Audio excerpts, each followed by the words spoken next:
म्हणून म्हटलं तुला काय होतंय का? तर मला म्हणले मला कसंच होत. आता पुरुषांना विचारा तुला काय होतंय का? लगेच सांगतात मान दुखत्या, कंबर दुखते. बरोबर आहे. पण तुम्हाला विचारलं की तुम्ही म्हणताय मला कसंच होत. याचा अर्थ तुम्हाला काहीच होत नसतं. मग काहीच न होता टीव्ही कसा बघायचा?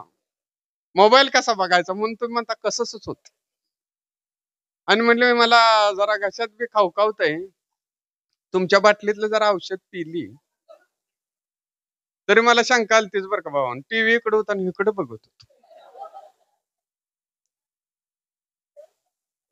कुठं तर मिसअंडरस्टँडिंग होतोय म्हणून मी म्हटलं पहिला टीव्ही बंद करून ये बघू. तर जाऊन फ्रिज बंद करून आले.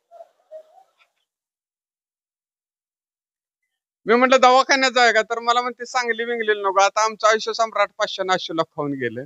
हिला सांगली न्यायला आम्ही काय डोक्यावर पडलोय. ठीक आहे म्हटलं तुझी इच्छा आहे तर जाऊया म्हटलं गावातच. तर मला म्हणते की आता गावाला जायचं आहे तर दवाखान्यातच जायचं आहे तर आणि 4 घास खाऊन घेते. मला इंजेक्शनची रिएक्शन येते.